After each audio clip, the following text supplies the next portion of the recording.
Ok, alors on va la refaire une dernière fois. Je m'appelle Roboucan. J'ai sorti une vidéo sur YouTube et depuis plus de 2 ans et demi maintenant, je suis le seul et unique Roboucan. La suite vous la connaissez, j'ai été malade, je suis tombé amoureux, j'ai été au lycée exclusif, j'ai fait exploser Donald Trump, j'ai été percuté par un drone, j'ai frappé un inconnu, je me suis fait arnaquer et j'ai fait ça aussi. Ouais bon, on va pas en parler plus longtemps, hein. Et j'ai créé ce nouveau format que vous êtes en train de Oh mais...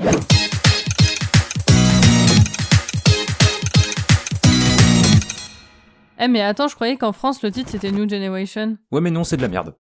Je sais pas si tu savais, mais l'idée de faire le film, elle est venue à Phil Lord, le co-scénariste et producteur du film, lorsqu'il était à une rétrospective de Jeff Koons, dont, avouons-le, le travail repose principalement sur pomper d'autres œuvres qu'il refait à sa sauce, hein, c'est tout. Et du coup, en voyant ça, Phil il s'est dit mais si on faisait genre la même chose, mais avec les différents Spider-Man, comme dans le comic Spider-Verse. Et du coup, leur but en faisant le film, c'était de se rapprocher le plus possible du rendu des comics, et que peu importe le moment où tu fasses pause, bah ça puisse s'apparenter au visuel d'une case de BD. Du coup, pour arriver à ce résultat, ils ont fait des synthèses, des storyboards, puis ils sont passés à la modélisation 3D. Sauf qu'ils ont eu un petit souci. Le passage du dessin à la 3D, il marchait pas, les personnages y perdaient beaucoup trop en expressivité. Donc pour retrouver l'esprit des dessins, l'équipe chargée des effets visuels elle a créé un logiciel permettant de faire apparaître et disparaître les traits sur les visages des personnages, ce qui permet aux artistes en fait de dessiner littéralement les traits dans l'espace 3D à l'aide d'une tablette graphique, puis de contrôler leurs mouvements, leur placement et de les faire apparaître et disparaître comme ils le voulaient. J'aimerais tellement pouvoir faire ça avec toi.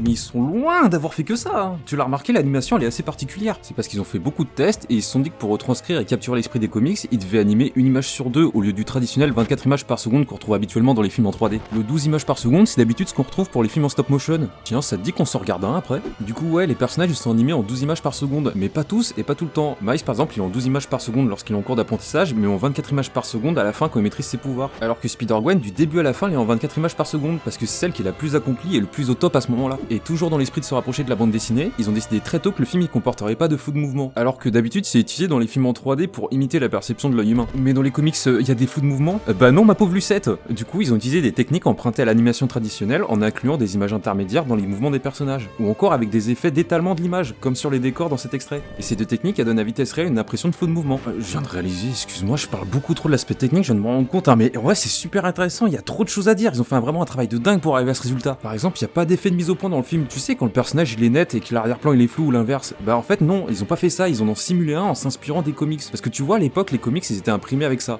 Et il arrivait que parfois pendant l'impression les cylindres ils soient pas parfaitement alignés et que le décalage donne l'illusion que l'image imprimée elle est pas nette. Bah ils ont appliqué ce style de rendu visuel dans le film pour simuler les effets de mise au point. Et du coup on peut dire que ceux qui ont fait le film ils étaient pas nets.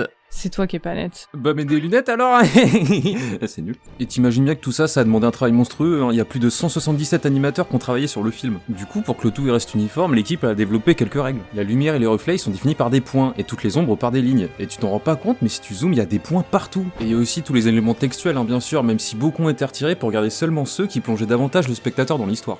Si, c'est important. Et ils ont aussi beaucoup travaillé sur les personnages, mais pas que sur leur apparence. Ils ont chacun un style de combat. Par exemple, le Spider-Man noir, qui a l'air de sortir tout droit d'un film bourrin des années 40, bah son style de combat il est inspiré justement de la boxe des années 30-40. Et le style de Spider-Gwen il est basé sur des mouvements de danse classiques qu'elle a pratiqués quand elle était plus jeune.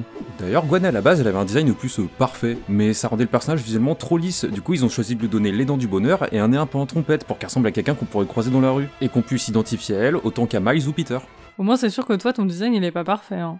Le tien non plus du coup. Ah ouais merde. Et c'est marrant parce qu'en parallèle de ces designs qui se veulent réalistes, bah t'as le Kaïd qui est imposant. C'est parce qu'en fait le design de son corps il est conçu pour occuper la majorité du cadre, pour que sa présence en fait elle laisse place à rien d'autre, et ça montre qu'il peut simplement rester planté là et que tout se plie à sa volonté, même la caméra. D'ailleurs l'interprète du Kaïd, Liev Schreiber, lors des séances d'enregistrement il s'est mis du papier toilette dans le nez pour changer sa voix et faire transparaître le gigantisme du personnage. Et tu vois le personnage d'Aaron Davis, l'oncle de Miles, il est interprété par Mahershala Ali. Du coup il a fait ce que je fais quoi, hein, il a enregistré sa voix. Sauf que toi t'es pas acteur, et t'es pas connu, et t'as pas vraiment de talent. Bref, je sais pas si tu savais, mais l'équipe du film, après avoir reçu ses audios pour la dernière scène du personnage, vraiment je te mens pas, ils se sont assis, ils l'ont écouté, ils ont trouvé sa performance si incroyable qu'ils ont complètement redessiné la scène pour que la nouvelle version colle encore plus avec l'audio. En parlant d'audio, tu vois le son qui fait flipper là quand le rôdeur il apparaît? En fait, c'est un morceau du thème de Miles qui joue à l'envers. Ah vas-y, tu peux me faire écouter? Et faire écouter ou se prendre une réclamation de droit d'auteur? Écouter, droit d'auteur. Écouter, droit d'auteur. Bon, j'avoue, j'ai explosé pour pas grand chose. Alors que l'équipe du film, pour la scène où les Spider-Man ils sont tous regroupés pour se cacher, ils auraient pu exploser, hein, car elle a demandé 2 mois de travail pour que les personnages bougent ensemble de façon synchronisée. Parce qu'ils ont tous un style d'animation différent en fonction des dimensions d'où ils viennent. Eh, tu vois cette scène? T'as vu là, il y a un dauphin. Et bah il est pas là par hasard.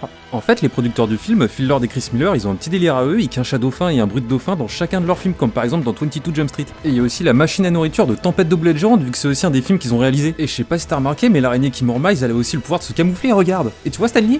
Bah il apparaît au moins 20 fois dans le film, là ou encore là. Attends, si ça se trouve, il y en a plusieurs. Mais du coup, comment ils font quand ils se croisent? Ouais, bah en attendant, on va faire les courses, j'ai faim. Quoi neuf danger? Sois pas un étranger. Oh, t'es qui toi? Non, toi t'es qui toi? Ta chemise elle est trop belle. Non mais arrête, c'est toi, ta chemise elle est trop belle. Non, Mais c'est toi, ta chemise, elle lequel est de ces deux magnifique, ok. chenapans Non, mais a la arrête, plus c'est toi, belle c'est toi qui chemise? faisais C'est ça. Robocan, c'est évident. Ouais, bah en tout cas, charmant inconnu à la chemise fabuleuse, hein. J'espère que t'as aimé la vidéo quand même. Si c'est le cas, tu peux me recommander en commentaire des films d'animation à traiter pour une prochaine vidéo, mais aussi liker, partager, t'abonner ou encore déguster un délicieux taboulé libanais composé de persil, de menthe, d'huile d'olive et de tomates bien fraîches. Sur ce, je te laisse et je te dis... Can't stop.